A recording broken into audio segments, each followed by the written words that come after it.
Aramis was one of the 3 musketeers, technically 4 if you count the Argentine. There's no Porto. So, where are they now? You know, I'd love to ask him about that. Aramis is also a Lord of the Rings? No, that's Aragorn. Oh my God, Sheeves. Sheeves. Okay, can we cut this? No, I know that there's an Aragorn, but I also thought that was an Aramis and Archer. That's Legolas. No, I know Legolas as well. There could be. I mean, really, it's close enough. Right? Like, I'm sure there was. If you there's a lot. Have you read the Aragorn and Legolas? You kind of get Aramis. No, because I know it wasn't one of the main guys. Is it a Greek god, maybe? No, it is. It's some sort of deity from mythology. I feel like we are Greek gods. We should know our brethren are. Yeah, well, it's...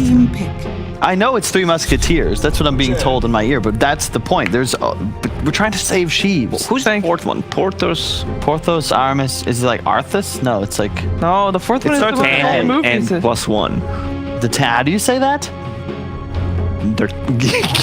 That's Gimli. Yeah, that sounds about right. The Argentine. That's the Argentine. D'Artagnan. D'Artagnan. Okay, that's French. It's Athos. the 3 It's like musketeers. Athos. It's like Athos, Aramis, Porthos. Yeah, Road of Athos and the other. I don't know. Let's talk Dota, guys. You know, at least that's fun. You know, I know heroes in the Dota game. Yeah, I did not. I love Chen against Gyro Wisp. This was typically the old school. If you watch Puppy or Kuro or Fly, whenever they go up against Wisps in the open, you always got to be concerned about their Chen because the big counterplay to it, very weak in lane now, especially off all the nerfs. Chen, you just take early towers, you control lanes, and all of a sudden the Wisp Gyro have no real place to play the map because their mid tower and safe lane tower are already gone. Yeah, after Soneiko left, they did not play Chen. That's what I checked on Dota Buff. And yeah, so.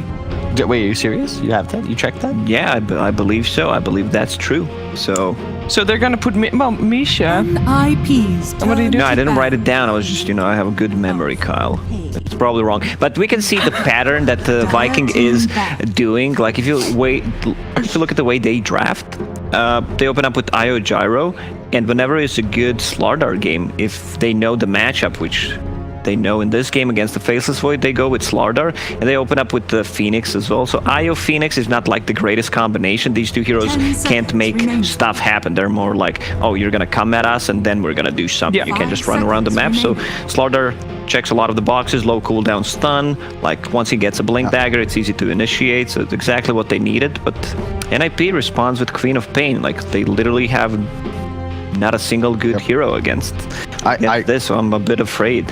I really like Nip so far, just because the way they've got high sustain, you can tower push. Quab Void both aren't really threatened in this game, and Viking GG's just straight up team fights, relatively weak. I think that the Phoenix has a lot of you also don't really have stuns. Like I know Slardar's counts, but he wants to kind of play his own lane. He's not really going to be rotating, and both of your supports are like counter gankers. You're not going to show up and make plays.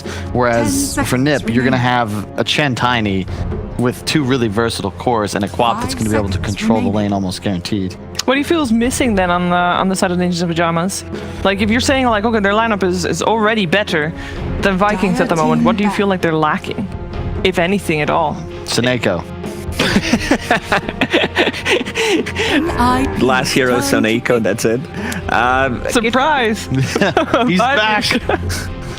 It could possibly... They already have like 2-3 heroes that can close the gap, just get on top of Gyro. Maybe something like a Beastmaster is going to give them more push.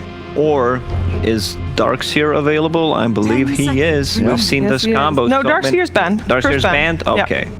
First ban on the side of Nip in the scheme.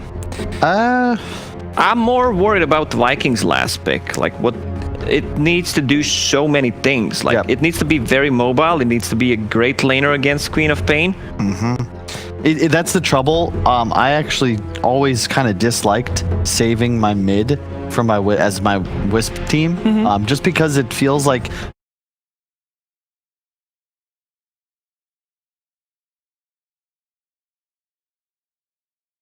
Lacosta's envisioning, because right now you'd prefer something that could frontline, a little bit of tower push. You want to be able to rotate. It'd be nice to have a stun. Basically, Dragon Knight, but you can't pick it anymore. Whereas your offlaner can be way more versatile. No, we're talking about Viking. Oh, for Viking, yeah. What they need for the Wisp. So you're looking for that style of hero. You could theoretically go for more, like there's different concepts. You can go for something like a Necrophos or like a Viper and just kind of get really tanky, but I'm not a huge fan of that. You can get all in on like the team fight. I've seen, again, Enigma special, they do like Wisp with like a last pick Ember for Miracle, but it's just real risky against all the stuns and the damage output of NIP. Their mid-game team fight right now is nuts. I'm not a big fan of the hero at the moment, but it could possibly be a good puck game. Like, they need some kind of silence against Faceless Void, against Queen of Pain. Otherwise, these two heroes are gonna do so much. But they go with their, classic 10th pick Ember Spirit. I like it.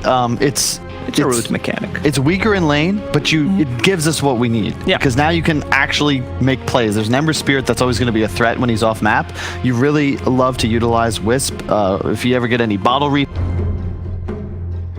Stay on map 24/7 is one of the best heroes in Dota, especially with the level lead. And the Quap vs Ember matchup is very skill based because you can juke the daggers with a good sleight. So it'll be really a match to key on. Yeah, you did say it was a little risky, by the way, as the odds are appearing on stream. They are actually in favor of Viking. Yes. Yeah, Viking overall just seems like a... I guess it's not based on... Yeah, but I guess it's not based on the draft. Thanks, Kyle. What, Slacks didn't know? Slacks didn't know. No, but I always think it's a little bit based on the draft. You guys have been talking how you like Ninjas in Pajamas better, but I guess the results... Well, they're still favoring Viking in that. The big benefit to NIP is that I think they're in their comfort zone. I have felt like Saberlight, his best hero, it's Pangolier. That's his bread and butter. You've got Charlie on what I consider his best hero, and for real, the only one that I've seen him, and I can. And then you got a Quap mid Supreme, one of our the more high skilled laners. So what you're saying is start betting. I feel like in this one, NIP won the draft. Yeah. Overall, Viking just seems...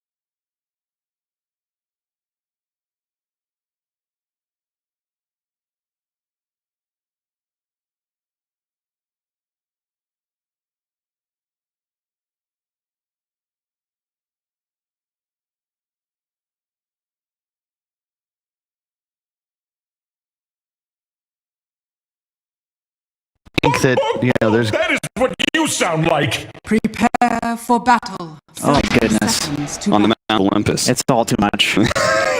You really gotta immerse yourself here. The environment that is the Omega League. Saberlight is one of my favorite offlane players right now. Really? Why is that? He's fun to watch. His pub game, he's really up to. I was talking about pubs, particularly. It's okay because you're talking about a pro player's pub. Okay, yeah, exactly. That's that's exactly why I'm going there. He's Did he just pick up 4 bounty runes? What the hell? Viking GG. Okay, so Toby's probably gonna get punished for this, or maybe not. He actually gets the 2-man crush. Ooh, that'll be enough. Crush. So he just walked up, took some bounty runes, and they got all 4. Dude, that's 3 heroes too. It's not, that's not just like a casual 2-hero bounty rune steal. That's 3 heroes. That man just walked into a bar and started swinging. I mean, he's Slaughter, I guess. It's the river. That's his domain. Like, yeah. He's confident there. All right. Good start. So Saberlight upped his pub game. What do you mean by that? I mean, the guy went from like some 7K pleb to 10K MMR over like a few months. Oh, yeah. It took a good kicking and all of a sudden he just ups his game and now he's God mode and competitive as well. In pubs, MMR usually reflects exactly how people perform in competitive. So, that's exactly what happened with him. Toby. Gonna be chased away here. Maybe if Charlie got a little lucky and got an early bash, but no such luck there. He's got the Aramis Phoenix behind him, so I feel like this lane should be kind of okay, even though it's up against a Chen. I feel like Phoenix should be a suitable babysitter for a Slardar. We haven't seen a Slardar in a while either. It's been ages. It was, sorry? What? It's been ages. It's been ages. A long time. A long, long time. But you know what? He does a lot of minus armor now. You get the talent. Uh-huh. He's been buffed. The ulti. It's big minus armor. Huge DPS. So why haven't we been seeing him more? Well, because he sucks. No.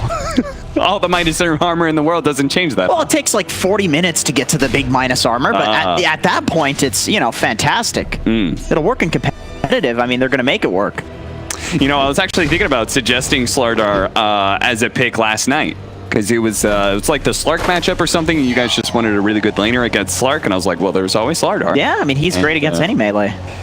And he does have that melee matchup here, up against the Faceless Void, and is winning in CS as a result. Looks like Supreme's the only one who's winning his CS matchup. I think that's like a relatively even lane, isn't it? I mean, it would depend on the mid laner that you ask. Ooh, Saber Life. Did he TP to tower? He did. Yeah. TP to the tier 1, had a healing salve, so he's going to be good to go to re-enter the lane pretty soon here. Gyro IO is one of those, I think, maybe slightly underrated. It's hard to call it underrated because I feel like it always comes back into competitive. But Gyro's sitting on like a 60% pro level pub win rate right now. It's really insanely high. Like, you know, statistically speaking, the heroes, he's quite nice, even on his own. Really? Yeah, I think so. And a lot of people, you know, we've been talking about how underrated IO is as well. I mean, especially in competitive when you can actually communicate with your team and get those relocate ganks. Supreme just really doing a great job here in solidifying a nice experience lead thanks to all those denies that he's getting out. It's got to be careful. Brutal. Just two mid laners. 10% HP. Not fun for either of them. Yeah, what happens with the 4-minute powder runes, because I'm sure both sides are, in order to tip this matchup one way or the other, Supreme is going to be chased away and forced to use his blink here. I believe he does have his bottle coming in now, so should be able to heal up to near full. And then in just 20 seconds time, we're going to see them set up for the runes, and if he does manage to get a refill on that, then he can continue to pressure boom like he's been doing so far in this laning phase. But it's harder and harder to pressure the Ember Spirit as he gets to level 3 and level 5, right? Yeah, definitely. I mean, with the magic shield, it's just your dagger doesn't do too much. So unsurprising, the supports are going to come into play here and see if they can set up for their core to get the right one, and Supreme actually gets the bottom of the regen. Lucky. You love to see it if you're Queen of Pain. Yeah, and you hate to see it if you're the Ember Spirit. Nice dodge there with a slight. That's a weird one to dodge, because I think the dagger has to hit you as you're going through the slight. Like, you have to get kind of lucky. Maybe there's a way to game it. You could ask somebody like Gunner that and they would know. Some Ember Spirit player. It's like, oh yeah, if you do it at 0.5 seconds after you hear the sound. Goddamn mid laners. They're just way too into their mechanics. They really of the are. Game. Ugh, disgusting. Peasants. Mechanics peasants. Well, as a result, Boom is going to be looking a little worse for wear compared to Supreme. And Supreme, certainly the player that I look to the most in Ninja's Pajamas. I agree with you. Saberlight definitely, I really enjoyed my time talking to him at having him on the couch was actually wonderful. And he really stepped up at that tournament. He looked fantastic. I was really impressed with him. Nice toss over by Era to be able to protect himself. Not quite underneath the tier 1. Oh, they're going to lose their courier though. Era is still maybe chased down here for a bit of damage. Add another to the tally. Man, Tiny and Pangolier in a lane does not sound like a very lane-winning duo. You know, good heroes, great heroes, fantastic once you get to the mid-game. But in the laning stage, it's just kind of two melee guys that are totally okay with, okay, if we can just get experience, we're happy here. Yeah. And compare that to the matchup that they're up against, the IO Gyrocopter. Like, that's definitely a lane you're not going to be able to pressure whatsoever. Right. I mean, even strong lanes will struggle against an IO Gyro. Charlie being given a little bit more solo experience time while the Chen makes his rounds through the jungle. Misha's going to be coming back in. Of course, that is their current stand-in. The replacement to Snako is Misha, who was most recently on Team Spirit for this season. Before that, I believe it was Positive Guys. It's not a player who has had success on the Tier 1 stage, but it is clear that Ninjas of Pajamas have been looking for a captain, a leader. Even though Era has taken on that cap before, he said quite emphatically that he did not want to be a captain again, and he wanted somebody else to be able to take those reins. I believe he called himself a mercenary of war. That's what he wanted to be. Oh, okay. So Misha's drafting? I'm not entirely sure. I'm sure Era has, I mean, being, you know, like, since Misha's not actually on the team necessarily, and they're still trying to figure things out, I'm sure Era has to be more of a captain, but he said in an interview, like, I think it was like 3-4 months ago, he's like, I don't want to be the leader. I want to play forward position. I want to focus on my own game. I don't want to try and be the guy. It's a lot of calls. It's a lot of like hats to wear to be the captain and certain positions. I think there's not a coincidence that a lot of these really great captains are 5 positions. It's a role where you spend a lot of time, you know, sitting in trees, like waiting to soak smoke ganks and, you know, waiting for your team to get items. So you have a lot of time to think about the general game plan. And usually you're on heroes that can actually influence the general game plan. So it does make sense. Shen Phoenix, man. Who wins this matchup? Who wins this support battle? Well, Aramis is going to try and prove that he can win it by killing some of those neutral creeps, getting a bit of gold experience for himself. They're actually going to try and get in here. They do have the Rolling Thunder coming up for Saberlight, and he will get a nice bounce into the Gyrocopter. Now he's low enough he could take some physical damage and possibly die. If Saberlight's not careful, sure enough, that's exactly what happens. Overestimates just how much HP he had there. Era not going to be caught by that old front, and Supreme will at least be able to turn this bit of a wonky fight back around to the favor of Ninjas of Pajamas. Funny enough, I think if he was on the Dire side off lane, the way that the terrain is there, he can maybe chain lock down the gyro and possibly kill him.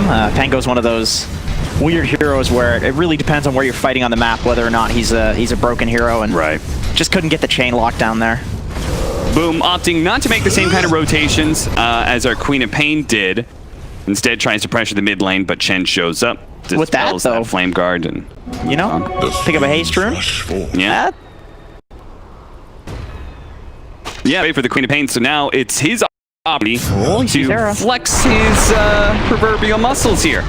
He's going to be able to catch up to Era, and that should be kind of a freebie here, as it's eventually just going to run him down with this haste. They do have the Chen coming in, well, perhaps with a Dispel. Actually, he can't bail him out. Once again, taking away that Flame Guard and the haste. This Dispel has been mega value, as he used it early on in lane to protect against the Fire Spirits.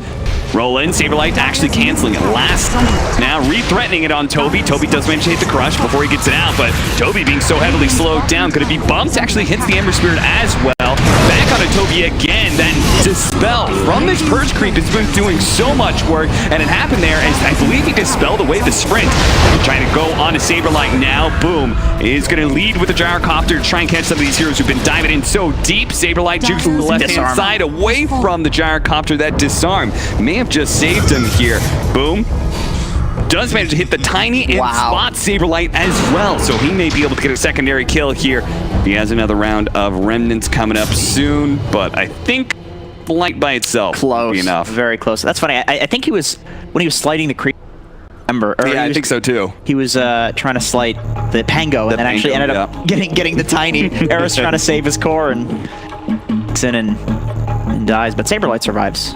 Very good fight, and most importantly, they take the mid tower for NIP. So that was a pretty nice rotation. You don't usually see a 5-man towards mid. It's a pretty big commitment, but when your carry has a Chronosphere, which he didn't actually end up using, and I can hear the Meepo sound.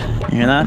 Yeah. Is that the party music? I have that all turned off. I'm so sick of I got sick of hearing that within just a few days. I think a lot of people did. You know, nothing again. Obviously, you know, great engineering from Valve, and it was a good idea, but yeah, unfortunately, Dota players only care about one thing. It's playing Dota. Yep. Yeah. Even if it's like, I can't play Dota right now because of pause, like, I still want to just focus on the game. Right. Not super replayable, that Meepo game either. That being said, I was like, could see a world where the musical chairs minigame is going to be super high when we get to a TI. You know, on main stage, we have some sort of pause, musical chairs comes up. If everyone actually competes, it'd be really fun. Maybe do some prize Yeah. Pause prize. Whoever wins the most pause games. You get a free bounty rune. Yeah. One shared tango. How about that? Make it a really small prize. Yeah, that's Prize fair. nonetheless. That's fair. No, randoming's been nerfed like that too, so Yeah. doesn't give that much. Genius ideas coming out here. Yeah, this is what you tune into the broadcast for. Our terrible suggestions on how to patch Dota 2. Push coming in with Siege Wagon. Viking GG. Is this going to be just a trade-off of pressure? Because neither one of the cores on either side has occupied their safe lane. Both of them have abandoned, moved on to farm enough jungle, and are letting their safe lane tower get pressured one way or another. So it'll just be a simple trade-off, as happens plenty of times in the world of Dota 2 nowadays. It's hard to play into a Slardar right now too. I mean, the guy's sitting on almost 2,000 HP at 11 minutes in. That would require basically all of your nukes to kill him. So not something you really want to commit to. Just go for the trade. Misses out on the last hit. You can see Boom making good use of the illusion rune there to be able to tank up the tower so his Siege Wagon gets more hits. As, that is the current advantage the Ninja Pajamas had, as they took that mid tower nice and early. Why is that important, Jenkins? Oh, well, it secures access. You can go from the enemy triangle to the enemy jungle. I mean, you can already go from your triangle to the enemy jungle, for example, because you just walk across the river. There's no tower there. But so it basically gives you this horizontal movement on the map. So it opens up, instead of just one form of movement, it opens up two, which, you know, is double the value. Very important. It's near Roche, too. There's some other reasons. Committing the blink. Up the Invis rune, refilling up that bottle. Is going to be going for the fast Orchid in this game. Mask of Madness, Faceless Void, really looking to get active early. Don't want to go late game against Gyro IO with an Ember Spirit. And a Slardar to amp the damage. Yeah, it feels like they may not have just like one single core that's really, really strong, but they've got all three of their cores going to scale nicely. Aramis, he's going to try and force them to commit the Sonic Wave in order to get this kill, and Supreme does indeed do that. I mean, obviously NIP gets the kill there, but I actually really like that positioning from Aramis, just soaking up that gank there for See you later. reaction time. God damn, Boom! Wow. See you later, nerds. Indeed. What a jump away. Dude, that's two big ganks Yeah. basically avoided by Viking. Like, that is so nice. That puts you so far ahead in this game. There's no Chronosphere. It's time to make a move. Yeah, Viking GG, There's they the still have smoke. their relocate. They can make an aggressive move. The other three-man, relocate in if they want to. They can add the gyrocopter, IO lead the way. There's a lot of options here. Only thing they really have to be scared of is the team fight of Rolling Thunder at that point. There's the two-man smoke. Yeah, they're going to the Slaughter because they have the reload, so, you know, technically this is 5 heroes here on this gank. They're going to move down to bottom just because it's one of the only heroes they see, but at the same time, the Queen of Pain has actually now shown herself. Oh no, actually, that's an injury. Is showing herself because of the Sentry. They're going to actually try and go on a Shad here. Shad does manage to get off his ultimate before the Rolling Thunder comes in. Riley into all of this nonsense, but they will quickly deal with Celery, and it looks like Shad is going to be pressured enough. With the help of Saberlight, Supreme comes in and cleans up that kill. Now they're going to turn on to Toby with Bash coming out from Charlie. He's not threatened by this Slardar one bit. He's got to get away from Boom, though. Still represents a lot of damage, especially with the relocate coming in from Celery. He's going to rejoin this fight. Bash up. They should be able to bring down Saberlight. Oh, he managed to get the other side there, but he burns out from the Fire Spirits. Aramis, who's chasing Era, manages to survive through that combination. Chase down underneath the tier 1 tower. Boom. With all that movement speed, thanks to the haste, he's going to be able to get this kill in the support. But what about the cores? Supreme, he's okay for now. He's really man-fighting this one, and Charlie comes in. He managed to hit one bash. Boom. Limp it away. Still on some remnant scope, but the relocate out. It's the save from Celery, using that buyback for a hefty amount of good in killing maybe the Pango, but didn't actually get the big cores.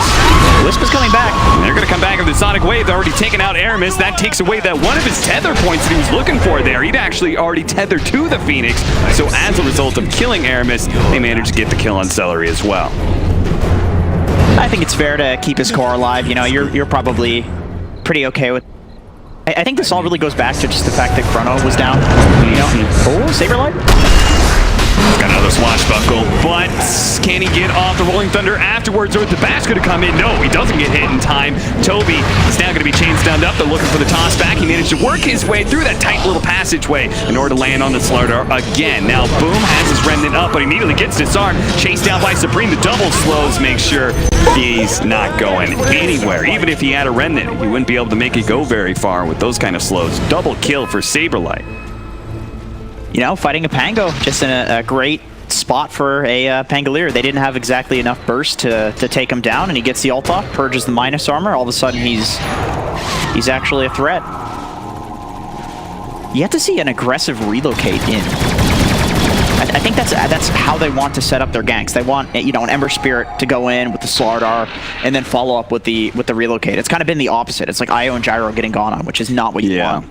And maybe that's part of the reason Ninjas Pajamas made the play that they did, playing into the enemy jungle, kind of assuming that's very likely where IO Gyro is going to be, while the rest of the team is going to be on the other side of the map. Right. That's the one downside of the IO combination, is that you're just assuming, oh, my 3-man's going to run into the enemy, we're going to relocate in. But what happens if it's the other way around? Right. It's a little dicey. Exactly. Just depends on what you're comfortable playing against. It's like Mid1 saying yesterday, they weren't afraid of the Timber because they just know how to play around it. And I feel like certain teams are also comfortable against an IO because they just know how to go to the IO combo, you know, and play around that. And NIP is looking really good with respect to that in this game so far. Yeah, Ninjas of Pajamas at a very comfortable position. Not up by a huge amount of net worth, but they've got a decent bump in experience at this point, and they've got the all-important Aegis of Champions to work with now. Whoa, let's not get a little, you know, they're looking pretty good by Aegis of Champions. Is that too much? That's a little too much. I should have just said regular Aegis. Yeah, I think so. I mean, you don't want to psych them out. Like they're probably pretty nervous. Oh, God, am I supposed to be a champion? Oh. That's too much pressure, man. Can't handle it. Here it just pops in. Kills a creep wave. Doesn't get greedy with it. Doesn't go for those juicy ranged creeps sitting in the back end. As a result, he will keep his life for now, anyway. Toby just still in the hunt. Sitting in the trees, not showing his blink. Although I'm not sure, has he revealed it yet? I think he probably has revealed the blink. I mean, imagine he's had it for a while now. Still, though, you don't want to show on Slardar. You know, you're the blink initiator. People are scared if you're just off the map. Man, this is crazy how quick Ninjas of Pajamas' pace has been. Maybe it's in part because of Chen. They had the early medallion to allow them to take Roshan and then all that team fight potential. But they just rolled up, took Roshan, 5-man into a tier 2, and now they're hitting a tier 3, which is going to force Viking GG back. Oh, they're going to get the initiation. Oh, wow! Are you serious? Dude, Ninjas in Pajamas, they're not messing around right now. They saying, Viking GG, this is not going to be a long game. What a call, man. Whoever made that call is a god. That was a sick, nasty initiation, but really good follow-up as well. That was just straight-up teamwork. Era finds the initiation and does it again. A secondary time on a Toby. Unfortunately, that just leads into a crush. That was a little awkward, but still a reload. There's no back means there's no save for the gyrocopter just yet. Zelly's going to come in. Hermes does manage to get off the Supernova. They're not sure how much they really want to dive into that area. They have to back away from the Supernova explosion. Can't commit for the gyrocopter. Still, though, that's going to be a range Rax at least for now. Viking GG. Range Rax this early doesn't feel great, but they should be more concerned about the overall fight because the Orchid coming out, Rolling Thunder on through. They still have a bit of take damage on a Toby, but it's not quite enough to kill him. And Saberlight being very disruptive right now thanks to that Rolling Thunder, but it looks like he's going to be caught. Yule Scepter up in the air. He will manage to get a swashbuckle away to the side. Viking GG pressing forward. There's still a lot of healthy cores here, though, between Charlie and Supreme. They don't have a Chronosphere or anything like that, but they seem damn near fearless in being willing to take this fight up into the base, up into a high ground like this. Supreme's in. Up. Oh, Supreme. He does have the Aegis. And with this secondary life, oh, Toby actually blinked right into the avalanche there from Era.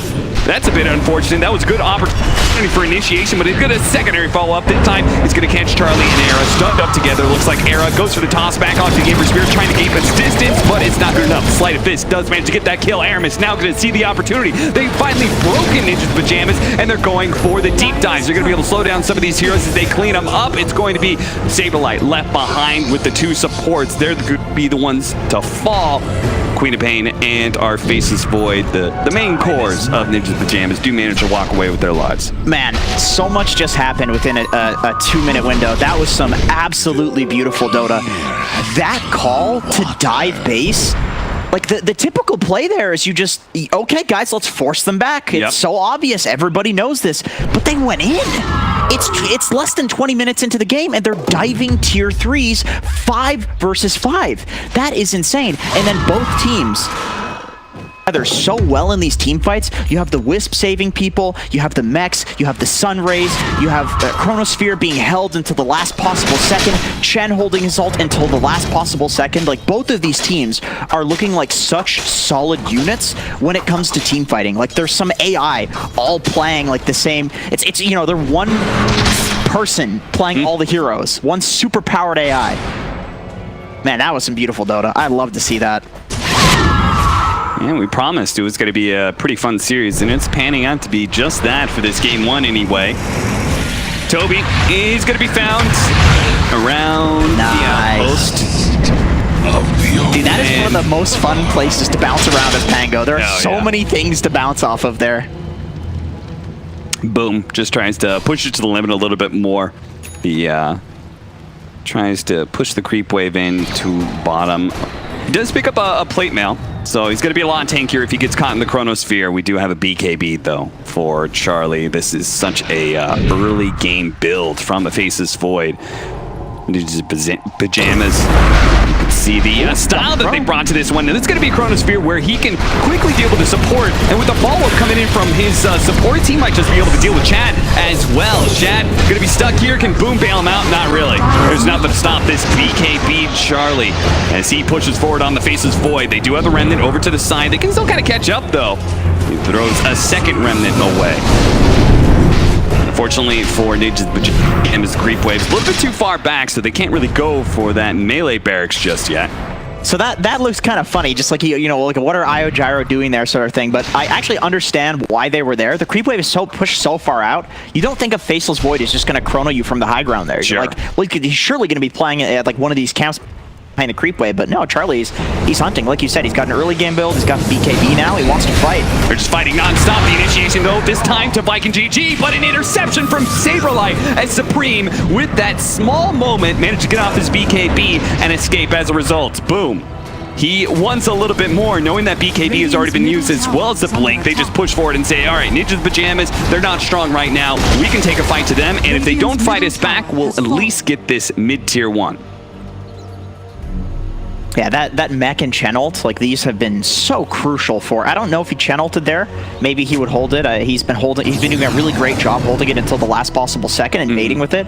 But just the mech has saved people at 10% HP so many times in this game. And you know, there are only a certain amount of nukes that you have in Dota, so as long as you give a little, you know, 10-20% extra HP, sometimes it's enough to keep somebody alive. So this fast play from Ninja's Pajamas, super fun to watch, but there is a downside to this, right? It feels like if they don't actually crack Viking GG in the next like 5 to 10 minutes, their lineup is going to fall off a little bit more than you would expect it to. Right? This is true, right? They've got no Battle Fury, they've got no, no Midas. They have some very fast pace, but not necessarily great farming heroes. So yeah, you're totally right. When you're playing against an Io Gyro, the Gyro is almost always going to be the most farmed in the game. It's just so easy for him to constantly flag things down and move across the map, max move speed. So yep, totally right. I think Io Gyro too, with the other cores that they have in this game, going late game, I think Viking definitely have a shot in this game to win this. So the pressure's on for NIP. That being said, because they managed to get so many objectives very early on to the match, the Ninja's Pajamas, both of their cores in the Queen of Pain and Faceless Void are not too far behind this Gyrocopter. And our Faceless Void, well, the biggest problem is going to be for him later on is just the dwindling BKB charges. But tower is under attack. It definitely feels like Ninja's Pajamas, they want to keep up this pace. I think they really wanted to be able to take at least that top melee barracks before the next round of Roshan, but it's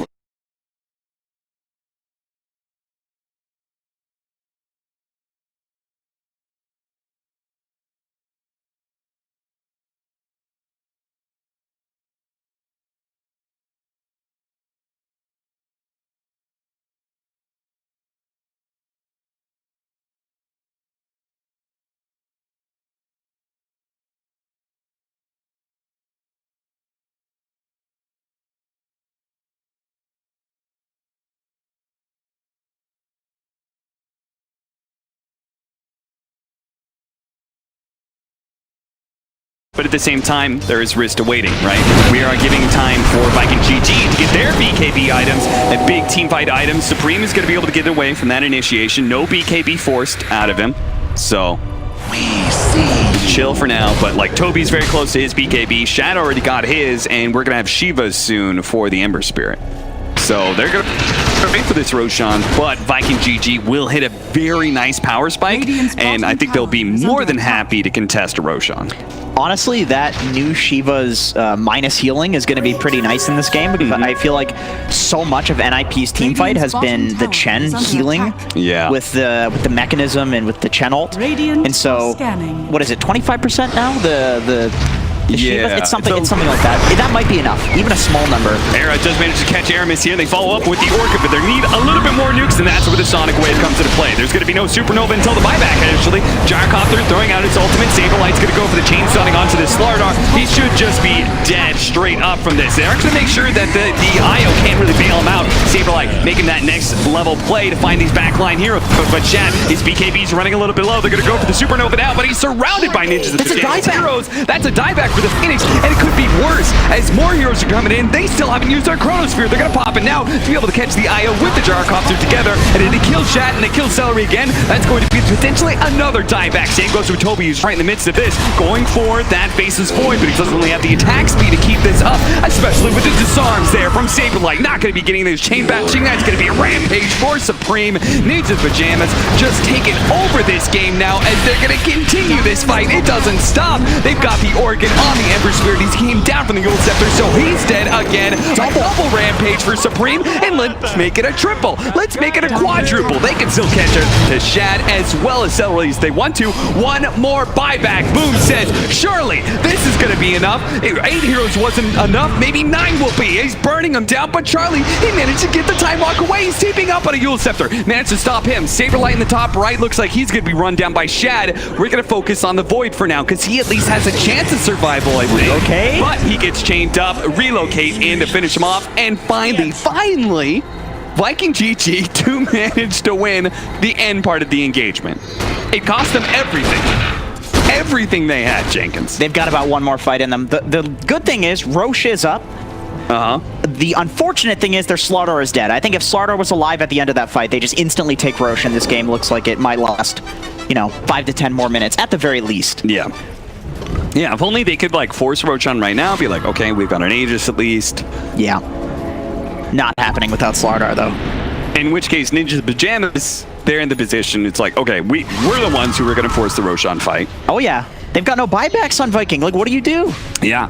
As long as they get, if Era farms up his buyback, and he's the one who starts the fight. Oh, that's the dream. Yeah, then you're in a great position because Viking GG have no buybacks. Era's going to start the fight, die, respawn, come back. They're going for it. Okay. Surely Ninja's Pajamas, there's no way you let them just sneak this in, right? No way. Come on, my goodness. No way. I feel like they had such an advantage to be able to throw, but I guess with no Chronosphere, maybe they're a bit skittish to be able to take this fight. They're going to go in now, catching Aramis once again before you go over the dive away with Sonic Wave. Roll in from Saberlight. They don't manage to stop it. Shad picks up the Aegis just in time, and they can still fight this out, but Charlie's still putting in some good damage, trying to finish off Toby. He gets off the cheese in time, but he's so damn slow from the time dilation and into the arrow combination as well. The supporting cast is gone for Viking GG, and it's pretty much up to Shad, but he's surrounded by so many heroes that he just can't get out of here. He's going to lose his first life, and very likely the second life will be just as bad as the first. Unless Doom can come in and do something crazy. It's a 2 versus 4, and they've thrown everything they had to be able to win it, but they know it's over. It's done. That's dusted. That is game 1. Ninja's Pajamas will take it in emphatic fashion, man. That was a very fun game to watch, even if it was a little short. That call to dive the high ground at like 18, 19 minutes, that is something that would literally not happen in Tier 2 Dota. Yeah. That's not in the flow chart. That there's no way. I mean, it's so risky, but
NIP's turn ban. Radiant team ban.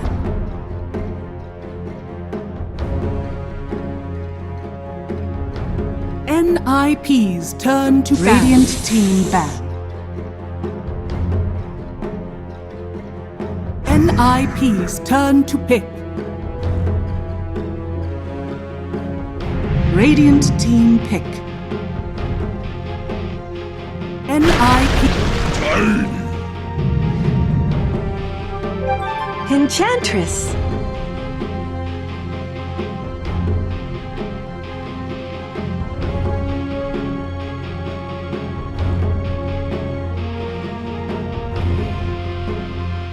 Ten seconds remaining.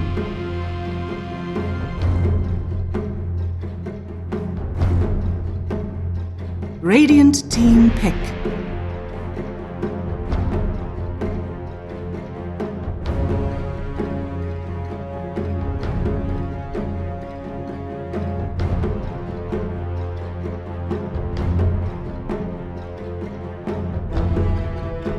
Ten seconds remaining. 5 seconds remaining.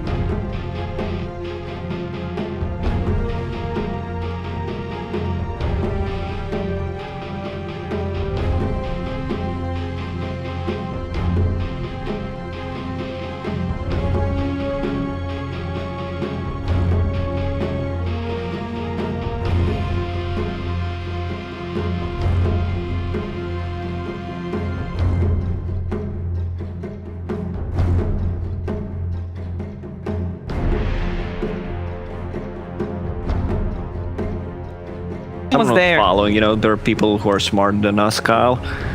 Couple of people out there, handful at most. who actually have photographic memory.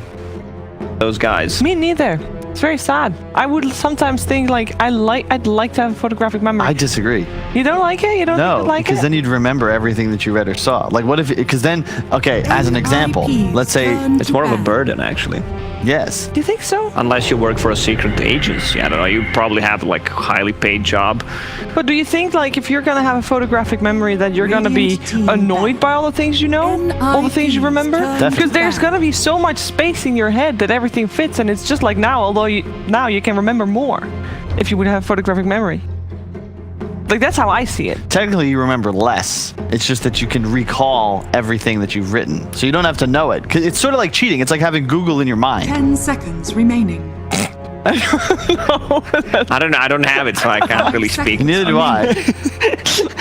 You know what I am jealous of? There's people that have like a photographic memory, but not for things they see, but for things they hear. I don't know what the name is for that. But they either they hear things and they can perfectly. It's called hearing memory. What? Hearing memory. Oh, no, Yeah. I want to say. I think it's like But there's also people that hear music as colors or something. that's synesthesia. Yeah, but that sounds really cool to me. You can, and so it just basically means your senses. Yeah, you can take a couple of substances to, 10 seconds remaining. actually see the music or hear the colors. 5 seconds remaining. Really? Yeah, and I don't think Enchantress and Phoenix.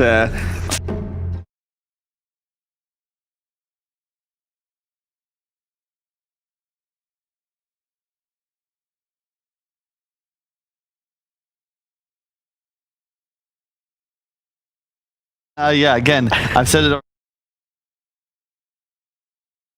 The opinion that this second banning phase, be chill, right? No need to touch on the draft. Ice Frog apparently agreed. He's like, you know what? We'll throw in an extra ban there. Give you a nice break. If you want to go make a sandwich after the openers now, the chat has plenty of time. Previously, they had to rush it a little bit. Maybe forget the 10 mustard. seconds Key remaining. condiment, FYI. Those of you at home, invest in better mustard. 5 And seconds speaking of, remaining.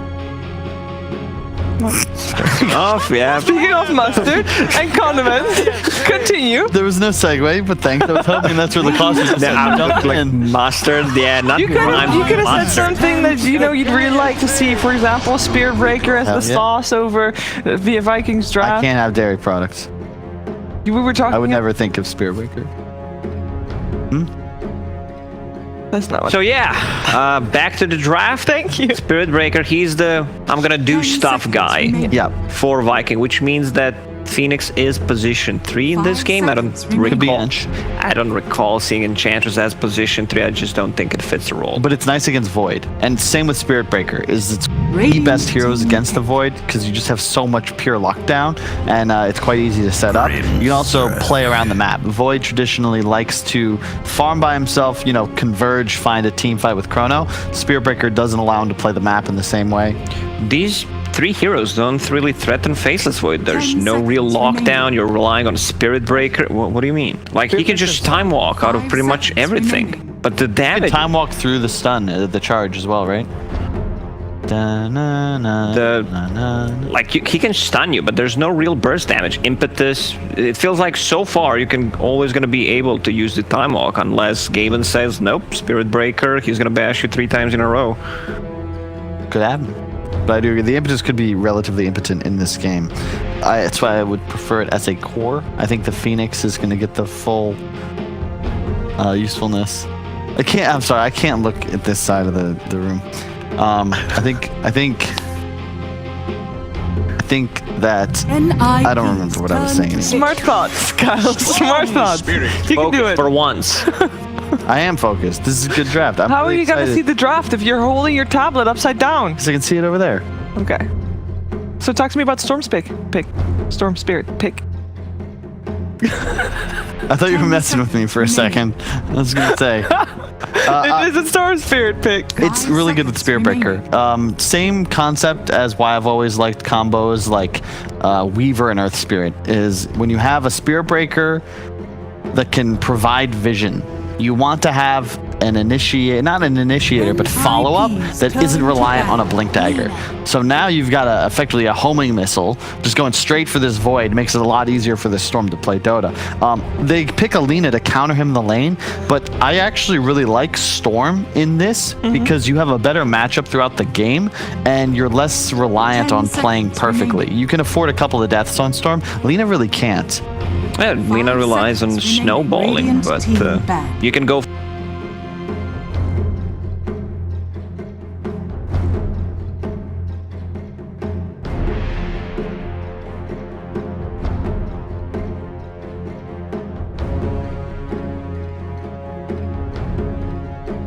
Ten seconds remaining. 5 seconds remaining. against any of these things, like can't break the Soulbind. They don't have a hero. Like, I would love to see something like a Shadow Demon, Wyvern, anything that can, you know, Save break the Corona. team fight. Yeah. NIP's turn I mean, they to can ban. eventually get an Ags on Phoenix. One egg. Yeah, you know, one thing Viking was really good at when they were playing against Faceless Void, they picked Venge so many times, and in the first game they didn't. Also, I don't think you can fit in a Vengeful Spirit in this kind of a draft. Usually 10 they played it seconds as remaining. like position 4, 5, sometimes 3, so some position 1 5 Vengeful Spirit, but seconds if you play Venge Core, you really don't want to be swapping people out of Chronosphere. You do not want to die. That's true. Could there be like Ench and Spear Breaker core? It sounds so no. Oh, I see from your face. That's probably a no. No. It's probably a no. Because they're both full single target, right? That's actually the concern with this whole Viking draft right now is that whether it's Breaker or Ench is your core, with the Storm, it's effectively all just gunning for one guy. And once again, Nip, you got to face this Void. And we got to imagine Pango not banned. I could see them just picking it up again, though it is a little weak against Storm. Puck, perhaps, but that's a little too squishy. I think you just go Pango. Give it to your boy, 10 seconds especially with the remaining. Grimstroke, right? Stop it. Where are they 5 gonna get their seconds damage from a remaining. Viking? They have one more hero to go. We have the Lycan and the Drow already banned out. Like, they need something that can do loads of damage and live through Visage. Chrono. No. Visage? NIP played one game of Visage the last time I checked. But so far, NIP's lineup looking much How do you know strong. all this? I do prep. You know, I wake up. Do you see? He has had a notebook. That's just why I always think of Lacoste as just like, you know, that guy memes pretty low in Mamar, but then it's like, no, he played it like more, like a lot of TIs. Did he play more TIs than you? That's not what I was going to say. at But all. you want us. No. Well, That's you- not information relevant to the viewers at home. Yes. But the answer is yes or not. No, it doesn't matter. Like, go on with the point. Like, we have our back. Bro code. Never let a panelist. But yeah, the point is he just takes the job more seriously than I would have expected. That's all. Thank you, Carl. Appreciated. It was Definitely something that I not expected to hear from you. You know. What, that you're doing an average job? It impresses me. Well, usually you're not kind of a guy. I mean, that gives compliments. I've got higher standards for you than I do Rich. I'll be really happy if he's just here on time. I'm worried that he might not, because if he at makes the moment, here, it's a benefit. Team we are talking about this draft is that it's looking like there's the Pango. Don't do it. It's looking like Ninjas in Pajamas is going to run away with the series at this rate. Like, Yeah, so- there has to be some brilliant hero that we haven't thought of yet for Viking to basically bring it all together. Yeah, so what we're saying right now is the production needs to call Rich and get him on taxi as fast as possible. 5 seconds. Realistically. Basically. Oh, he's on his way. There you go. Look at that. Is he actually? That's what they told us. Nice. Wow. Very nice. We should get a cab cam just for him on. You know how sometimes when you're watching tournaments, they have like, you see the players coming out of the car and walking that into in the arena. Bukovell. Obviously, we can't have, but we can't have players on location. But we are here. So, walking into the studio, on Rich, just in the left corner. We're not. Sorry, let's do the right corner. What? They went Alchemist again. Alchemist. They played 2 games of Alchemist yesterday. One they won, where they had a better lineup, I would say, and one game they just got crashed by OG. OG also played 4 Protect 1, Troll mid. They had 4 IO, which was pretty much IO with more items, just empowering that Troll Warlord that they had on top of Abaddon. And necessarily think it's a good Alchemist game. These heroes can make an easy rotations early on. Tiny and Pangolier.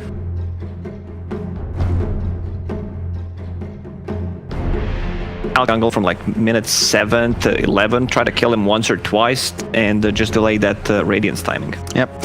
And they need a vessel when possible in NIP. I think that this is one of those picks that was necessary. I'd have seen a Meepo working out as well, but Viking needed this straight up, to your point. Where's the win condition? It's right there. It's the Alchemist. Should have a decent lane against the Pango, but I do fear, once again, the Storm lane middle. If Supreme gets off to a good start, the Lina can just take over. And ultimately, I have a rule. When Charlie's playing Void, Nip looked like a much better team, and I think that they're going to just 2-0 it. So it's going to be another fast game. Yeah, looks like it. I mean, it's hard to predict when you have Alchemist on one of the teams. He can easily just pop off. If they make a lot of stacks, he gets the good timing on the Radiance. BKB comes like 3 minutes after, literally. But so far, looking like... All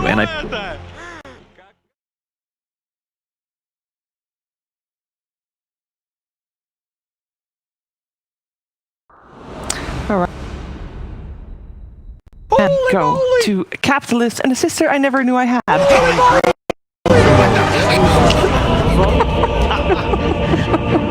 I'll take it.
finally coming out, huh? Okay.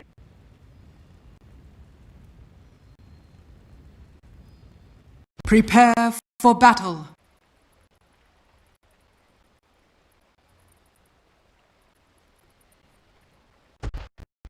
Not going so good.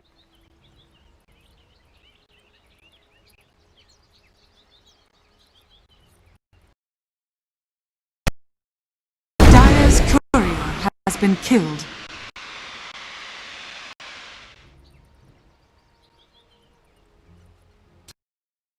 That'd be a great mechanic. That is what you sound Oh, thank you. Look at that. Phoenix, something a number of times with Toby. Hey, see the Celery Enchantress in play. A little bit about that, yes, with Fogged and Puppy. And it built Enchantress. Maybe we'll get to see what in action. I saw Pilot for a, I believe he went for like bracer, treads, maybe even double bracer, and he built the tank on. Played with the green. Oh, might be able to get the kill here. The Where are you going? last couple of hits. Claimed the first blood instead. Well, worth it. Now, Saberlight, well, he can't lie about how bottom lane's going. It's been broadcasted to the whole world. It's not going well, guys. Alchemist is not a hero that normally gets kills. No. But when there is an Enchantress in your lane, anything can happen. Yeah, Jenkins, I thought you promised me this was going to be a better lane. Alchemist is 14-3 with a first blood. And maybe that's why he died. He's just kind of playing over aggressive on Saberlight. He's like, well, they can't do anything. Oh, I'm dead. Pickup of a courier for Toby. I had to say, ever since the couriers got like the gold that you get from a little bit more, really enjoy playing the Phoenixes, Miranas, oh yeah, any of those support or even a core hero that has the mobility where you can just, you see courier delivering an item, you just jump after it. Any boots guy too. If you're like an Earth Shaker or Tiny, you're just, you know, you don't really do anything in late, so you may as well just peep on some couriers. Yeah. Get a deep ward near a tier 2 or something, see him coming in. Is that actually enough to kill him? Looks like the Enchantress was able to live. Supreme and Boom going at it once again. It's the same lane matchup. Oh, both of them. It's just such a miserable time being mid. They both get really, really low, but it is the Storm Spirit who ran out of regen. He brought in his bottle, got low enough, so he actually had to TP back, and he may not even be there in time for the 4-minute power runes either, so Storm Spirit is a pretty slow hero. It's pretty rough. I think Lina has probably got the ball. So he's gonna pick up the rune. Yeah. Leave it. Oh, that is nice. Nice. That is exactly what you want as a mid laner. Yeah, that's the tip. All right. Once again, Supreme getting supremely lucky with his runes. To be fair, he did set himself up in that position in the first place, because both times before 4 minutes, he is just beaten Boom down. Super aggressive. Saberlight's dead. Again. Yes, you're mortal then. Yeah, I have to say, there's one thing I really don't like about Alchemist, so much so that I've just given up on trying to pressure him in lane, is it's really hard to fight under Acid Spray. It really is. He's surprisingly decent at laning. Yeah. It's like this old narrative that like, Alchemist is bad at laning. Oh, charge on in. Boom got a little bit low, and Supreme thought to himself, maybe I can get him, but he falls into the trap, the Spirit Breaker trap. He wants you to go in. He wants you to cross the river, and that's where you're most exposed. 5-minute bounty runes coming in. Air up. You're going to have to try and Avalanche Stun to seal it away, but Celery ran on top of that bounty rune, and Arrow wasn't able to grab it. Yeah, that was a really nice micro, too. He was keeping the bird, so it was the closest thing to Tiny, so if he wanted to toss, it was going to toss the bird. That was super nice. Stupendous! Nice. Actually looked a little for Boom. Now he's back. He's great in CS, and he's up in experience over this Lina, thanks to that gank from Aramis. That's got to be one of the biggest buffs to Storm in the past, is the fact that his pull at level 1 is actually good now. Yeah. I think they changed it, doesn't slow you anymore, and they maybe increased the duration on it, something like that, but ever people started going for 1 point in it, he's actually fairly capable of killing in the laning phase.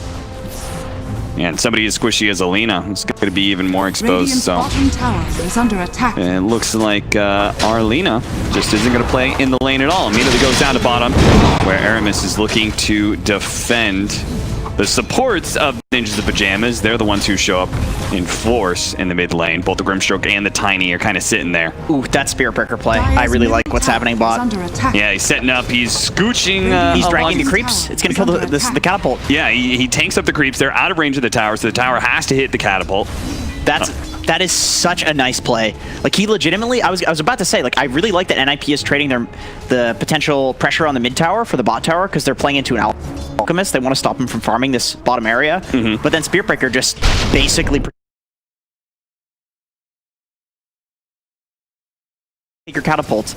Super nice positioning. Like, that's just good insight into how his team wants to play the game. And I say that, he immediately walks mid and starts farming there. And still, the space does help protect your farm. As that tower stays up, you've got more of the jungle to be controlled. Shad is given the solo experience in mid lane to get his level 6, and now that he has Chemical Rage, he can clear through the jungle a little bit faster. It is a little weird having a Storm and an Alk on your team, though, because it kind of feels like they both want to just jungle a little bit behind their tower, you know? Yes. Although they can both take aggro farm. Like, you know, if you can make your way into the enemy jungle with Acid Spray, or you can make your way into the enemy jungle with your Remnants, like, you can take aggressive farm. Like, these heroes they're fairly safe. They're hard to kill. Long jump in onto Supreme, but Era has been baiting this out the entire time. Positions himself to get the toss. They do manage to hit the LSA. That'll lead into the Laguna Blade for the kill. They baited and baited and baited Supreme, and boom! Well, he finally took that bait. Yeah, really beautiful play from Era there. Just knowing that Storm was going to zip with the Spirit Breaker. It's like, all right, Spirit Breaker hasn't been showing for 30 seconds. You know he's going to want to charge somewhere, and when you only have one person showing and it's a squishy Lina, it's a pretty nice setup. Misha and Celery walking into each other there. Trying to guard the power runes once again. Storm Sphere trying to gun for Supreme, but again he's caught by an avalanche, and this is going to be chains on toss. Inkswell, I can't understand what is going on here in his head. He saw the Tiny. They were fighting around that rune area. Man, I don't want to say that's like tilt, because I don't think that's the right word. I really don't think tilt happens in this level of games, but it's more so like really wanting to like anxiously get back the lead by killing Supreme, who's this squishy Lina, and you know you can fountain zip and kill solo possibly. But that was not solo. No. He had many teammates behind him. And Era's been on point with his execution, both the avalanche as well as the toss positioning. And as a result of Storm Sphere dying twice like that, didn't have a TP. This mid tower is pretty easy to go for. Aramis tries to go for the deny, but really just positions himself where maybe he's going to be caught as Era finally takes his opportunity to be able to jump forward. Charlie, who still has that Chronosphere, is finally going to let it go to get the kill on both supports for Supreme. I gotta say, NIP does a really great job. In the last game, they did this exact same thing, where they go towards the mid lane at about 8 minutes, 9 minutes, and I feel like it's not just something, oh, NIP does this every game. It's because they have these, basically the same heroes. They have a Lina instead of a Queen of Pain, and they have Pangolier and Faceless Void. With the Pango ulti and with the Chrono, they know they have this timing where it's basically impossible to fight into them, so they go for the most important tower on the map, which is the mid tower, which would normally be really bad and really hard to just kind of face run into. But with these heroes, with that spike, they can, and they do in every game. Tower is under attack. Long teleport in. They're going to set up for the 10-minute bounty runes. They think we're hoping for like maybe being able to kill the Phoenix on top of the bounty runes. Instead, they get Celery. They're still actually Toby. That was a very brave maneuver. I'm going to assume that Misha doesn't actually have any levels in his silence. No Phantom Embrace? Because surely, if he has that... Oh, he has one, actually. Maybe he didn't have the mana at the time, because the clarity... He does have the clarity going, yeah. It's pretty expensive, 110. Yeah. Like, surely he silences him. That probably gives the Lina enough time to catch up, right? Yeah, possibly. 3 runes for Viking, though. This Alchemist is really popping off. But here's the thing. I mean, it's only the Alchemist that's popping off right now. So if NIP can get a lucky kill or two on him, I think the game can go south pretty quickly. So there's a lot of pressure here on our buddy, the Alchemist. Boom's looking at it. He's like, okay. Scanning. Guys are a fan of baiting. Let's try that for myself. And he TP's up to the top lane and kind of sits behind while Toby pushes. Nobody shows though. They're gonna show soon though. Sad to pop a DD rune like that, and Yeah. opportunity just doesn't present itself. You have to kind of walk back mid. It happens though. Ooh, big smoke here. Yeah, and they're gonna be slowing down Celery here. He does have that Hellbear kind of blocking things up a little bit. Far enough away, he's going to be good. Celery's micro this game. I mean, it's only been 11 minutes, but it's been absolutely superb. Usually you see people be useful with the Enchantress creeps in the laning stage, and I think that's because it's fairly easy to do that. They just have to deal in HP and damage. But outside of the laning stage, that's kind of hard. They're pretty slow. But he's done it twice, where he's made a big play on his own with the creeps, and that's pretty impressive. So this is what I was talking about with the difference in skill build, where Puppy goes for some. I think it's like 2-4-4, where he'll get like 1 or 2 levels, I think, of impetus, but he goes for Nature's Attendance at some point. Meanwhile, Celery goes 4-4-0. Huh, Maxing out his damage. You can see he's already at 3-3. Playing like Light. 4. Oh, gets off the Rolling Thunder to get rid of the Fire Spirits. That magic immunity protects him just in time. 20 HP. That is fortunate that that is a purgeable ability. Yep. I believe in the past it wasn't. Was it? I don't remember. I think it's always been purgeable. I think it's always been purgeable. Under attack. I think you're high, Jenkins. But the Phoenix, I was taking some of those things that Lacoste was talking about. Ah, I see. Things for those? Chad, I don't think they can really burst him, but Supreme's coming in. And if Supreme is here, he can output the damage that will manage to get the kill on the Alchemist. But they've already thrown everything they have to the Alchemist. So now, Viking GG are kind of free to just run down whatever heroes they can catch. First is going to be Lina. Now it's going to be Era as well. They popped the Supernova to make sure there was no turnaround opportunity. Misha. Oh, so close. So close. He was almost in range of being able to hit that bash. Oh, the Meteor Hammer. Phoenix dive. Oh, that's such a silly combination. I like it, though. I remember when Meteor Hammer first came out, and I did that on Phoenix, and I was just like, okay, that's cool, I guess, if I'm like sieging a tier 3. Yeah. Didn't ever think it was going to be widely used like it is now, but hey, Meteor Hammer's just become a very value item. Yeah, it's just a good item. That's the thing. It's one of those kind of simple good items. I remember on the panel Kyle was talking about that. There's a lot of itemization in Dota that happens like, okay, you need this item for this game, but then there are some items that are just like ubiquitously broken. Something like drums, something like Meteor Hammer. Yeah. These are just great items. Drums has certainly had its multiple heydays. Oh yeah. Just been the value item to go for. Ring of Aquila was once one of those items as well. Of course, the classic bracers, wraith bands, and null talismans when they're super overpowered. It's never just okay. They're always just one extreme. Yeah. That's Dota though, isn't it?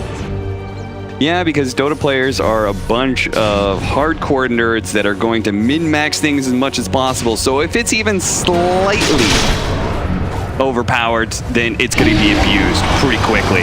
Aramis, a short charge just to be able to get away from Charlie for a moment here, but he cancels it. And now he's going to be run down. No support incoming. If he could somehow...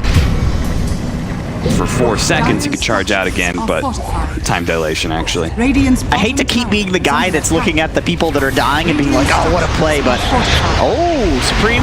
Dual Scepter, that is a surprise to Boom. It's a fresh pickup that will catch him off guard and get him killed. All right, I'm not going to praise that death. That was definitely a good kill for NIP. The Spirit Breaker, on the other hand, you know, you're just defending the Alchemist jungle for a little bit longer. That's all that he's trying to do. He's trying to waste time. Storm Spirit, not so much. Not exactly your job. But he didn't know about the Yules, like you mentioned. And a good play by Supreme in that TP point in the first place to be able to catch Boom off guard. And before Save Lights almost has it complete. Charge coming in from Aramis. Pops his aura. Here just faster before Saberlight can get back to his tier 2. Sunray's gonna burn him out. Toby gets the kill. Long jump from Boom. That'll catch a second kill here for Viking GG. And things getting a little weird now. I felt like Ninjas in Pajamas were getting some decent kills, but now they're kind of just running in and getting picked off one by one. Dire's top tower is under Man, attack. full BKB Radiance on Alchemist at 16 minutes. Yeah, they have not stopped this Alchemist whatsoever. Now he's going to take over the game. Are fortified. My eternal. Dire's Yeah, this is top tower definitely is shaping under up to be a attack. stomp. They need to, in the next few minutes, take a smoke with Chrono, take a smoke with Lina Laguna. You probably need to combine these two heroes. I don't see how you have damage otherwise.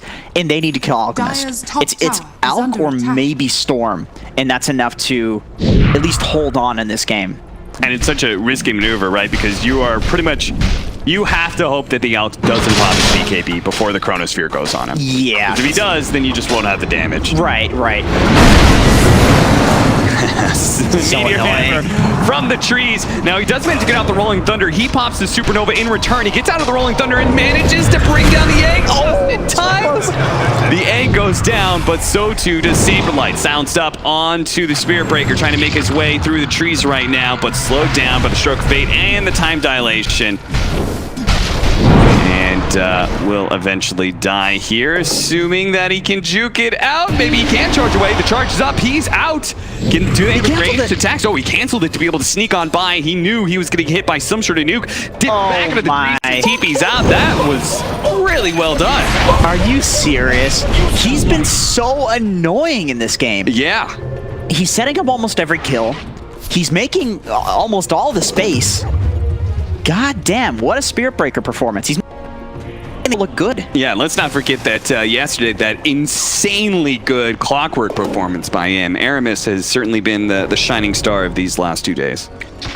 That the tree juke path that was already conveniently set up for him there was quite nice. So shout outs to whoever did that on his team. I don't know if that was the Phoenix or the Storm zipping through, but he really utilized that to the fullest. Oh, a regen rune picked up right as they smoke and go for a gank here, and they're going to be able to catch Lina right away. The Soul Blind on 2, though, with the Rolling Thunder on through. If he stops his damage, then Supreme can turn around, get off the LSA, and completely turn this fight around. And look at that, Saberlight bumps Celery back up the cliff. How you doing, buddy?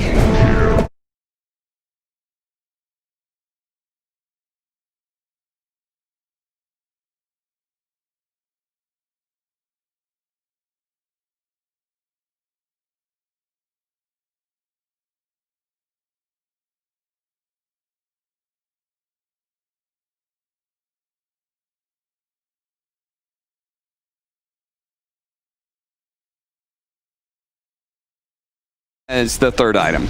I think this makes sense against the Chronosphere. I think there's a lot of one and done from NIP where they just press all of their abilities and then they don't have much damage left. And so if he can just survive that, he is going to be immortal, which we saw in the previous day. Now, what about, is there like a bit of problem with him just having enough control? Though at that point in time, because we saw yesterday the big advantage he had with the Abyssal Blade was that it was a constant threat to Yeah, that's true. That's true.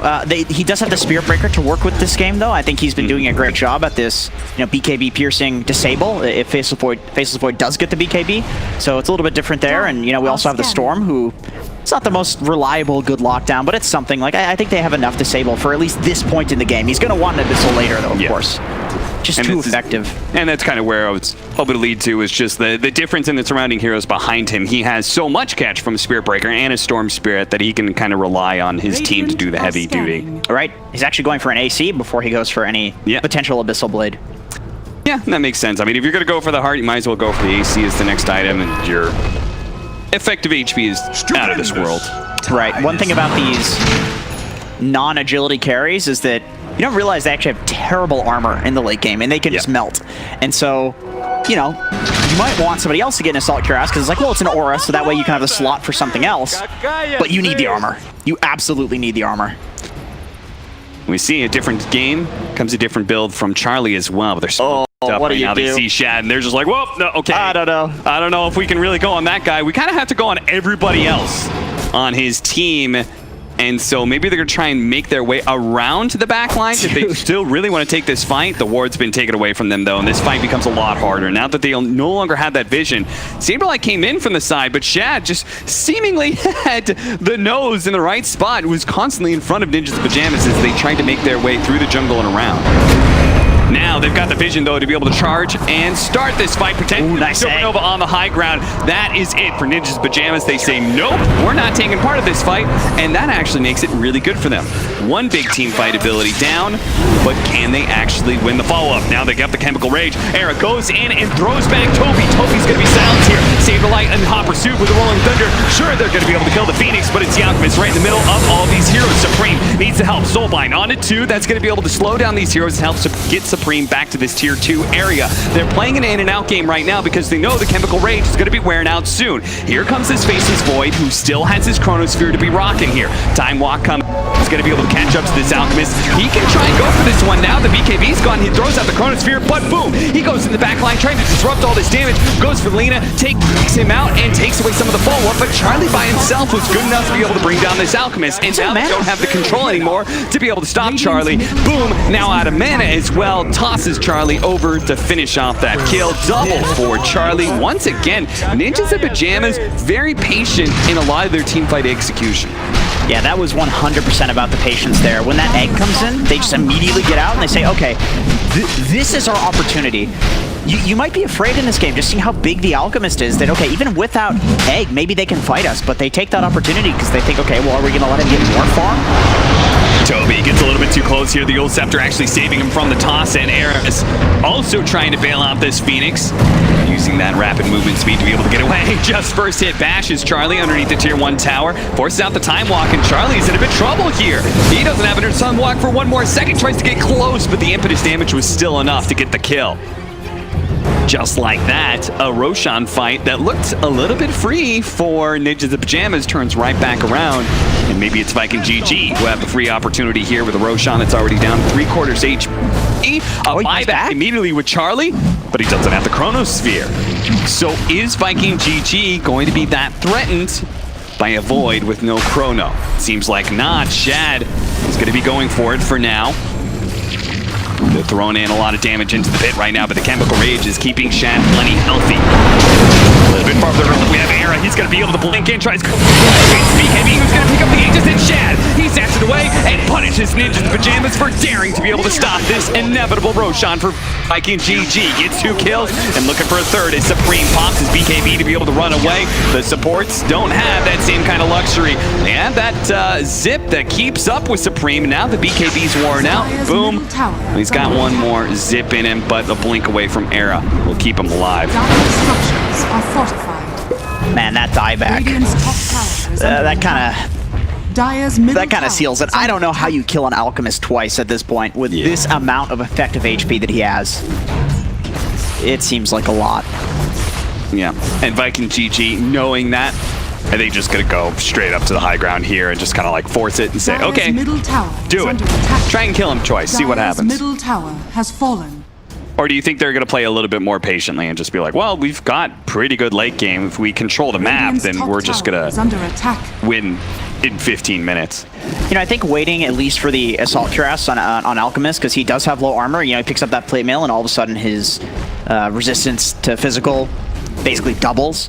Yeah, we saw once Chemical Rage was down, the Faceless Void actually did pretty decent work. Yeah, it was not bad. Really not bad. And with the AC, of course, you're going to have a lot more damage versus those buildings. So I think with the lack of tower damage that they have in Viking, it just makes a lot of sense to wait for that item. Sure.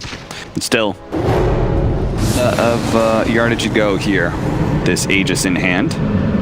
Toby using the Sunray trick to get off the map while he makes the long TP to an outpost. That was a long one.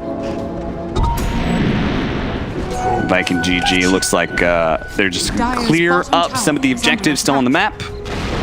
The classic double tower push into the off lane. these towers stay up for so long, they're not really a big focus, but at some point in time, once you get strong enough, you can guarantee, okay, we're definitely bigger than them. They won't take team fights. You just take both of them. Right, it's It's more like you just don't really care about those towers too much, and you're not really strong enough to enter into the enemy triangle, but then you get to a point where you just have this advantage, and of course entering into the triangle becomes your next priority, because if you can cut that area off, then there's basically nowhere for them to farm, because that's the safest area. That is the Fort Knox of farming in Dota 2. I mean, it's one of the happier moments for your supports as well. Tier 1, Tier 2, big piggy banks of gold go down, and they're like, oh, shit, I've got an item. Oh yeah. Really, at that point, they're just kind of they're just waiting to be taken. You know, they're asking for it. They really are. Juicy piggy banks. 20,000 net worth lead for Viking GG. Ooh, slightly deceptive because it's an ALK, but still. Only slightly. Only slightly. You take away like half of that net worth, and I think it tells the true story. I think they're so. still up by a pretty healthy amount. Yeah, I think that's fair to say. God, Orchid is so cheap now. You just pick up a Bloodstone, and a few minutes later, boom, you got your Orchid. There's the AC. We're gonna finish up the tier 2 at the top lane. Dire's top tower. Boosted Travel was the choice for Arlena, so I guess he's gonna be opting for trying to like just push out the side lanes as much as possible. I think that's fair. I think that's fair. Just, you know, one way that you can win a fight with a disadvantage like this is, you know, creating a disadvantage on the enemy team via making somebody come back to base to deal with your push. Because Lina does right-click pretty hard, so you have to be a little bit worried about your towers. My question is how effective he's going to be able to be at that against a Storm Spirit plus Spirit Breaker. Yeah, I don't know, maybe. He can sit in the trees and push in the wave. Misha quite literally gets run over. You are not safe, even right outside of your base. Yeah, and you can see, you can play super fast with that Storm Spirit as well. Almost catches Era, who cut a creep wave here at top. Fortunately, Era was very fast. Killed it, TP'd out immediately.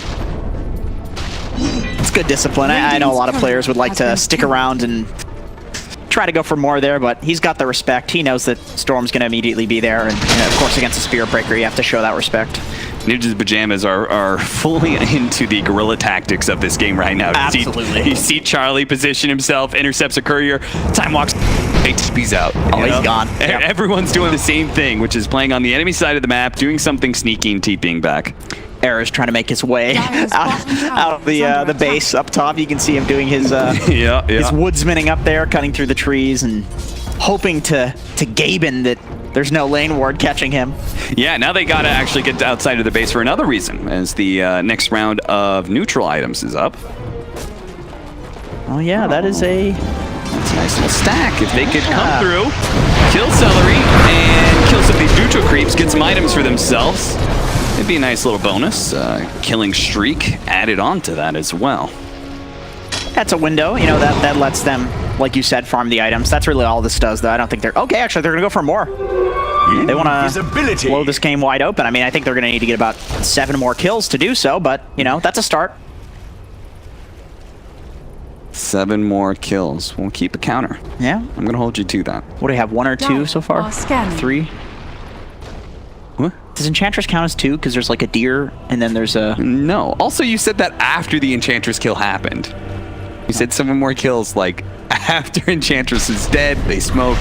Do you always just to remind you of what you said 20 seconds ago. Do you always make things up when you're casting, or is it just with me? Just throw me under the bus here. Ridiculous.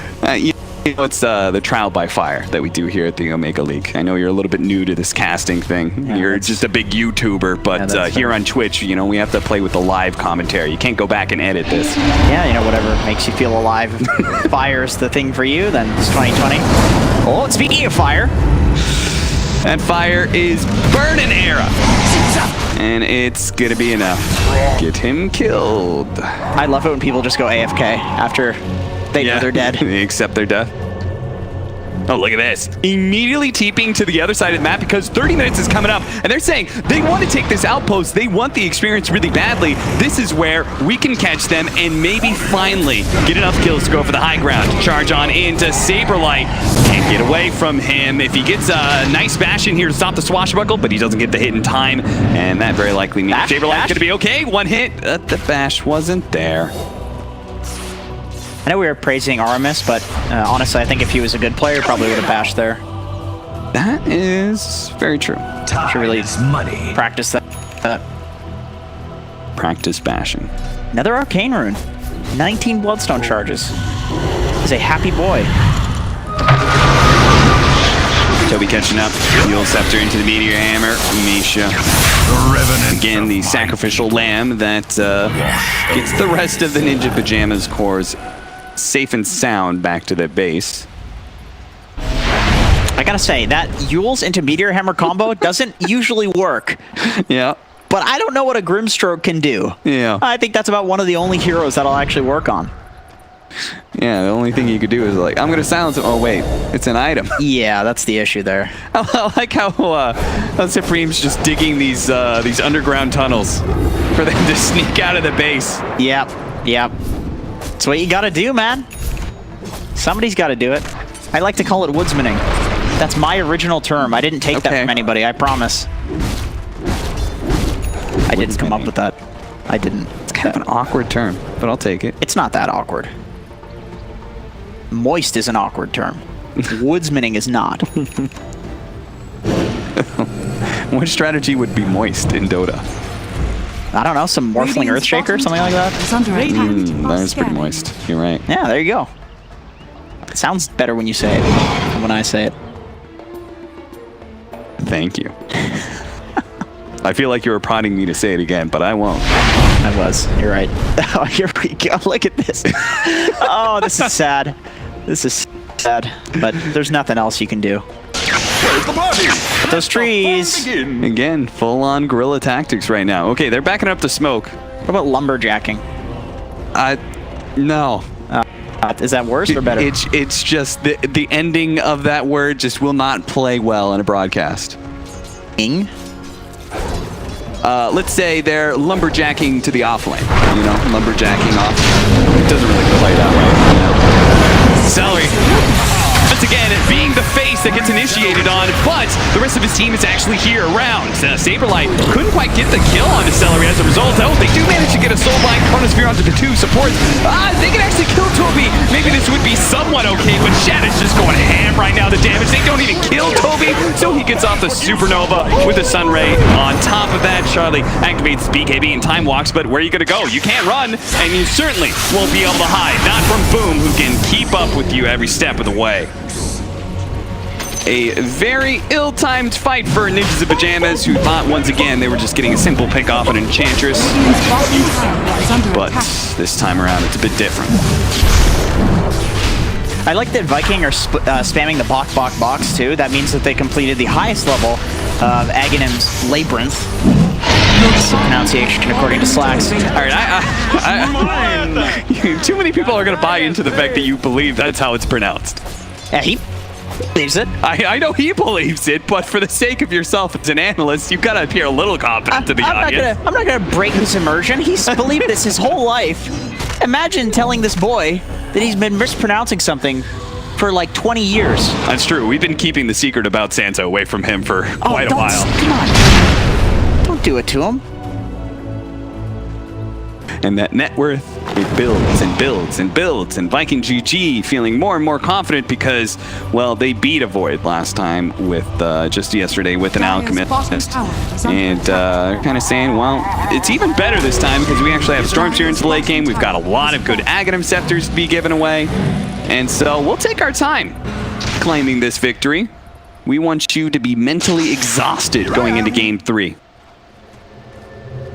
It really does seem like a good Void counter. I hate to call it a counter, but just from the 2 games that we've watched, I mean, I know it's not a large sample size, but with the way that the new heart works, giving you regen while the team fight is actually going, it's so good against the Chronosphere. And at the timing where Void is going to start fighting you, like you're going to have BKB, you're going to get the heart soon after, it kind of feels like there's no items Void can farm to deal with this.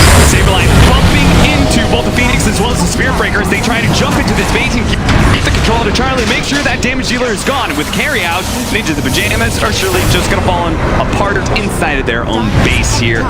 GG is quickly called by Misha after seeing that. No buyback for the Faces. Is under attack.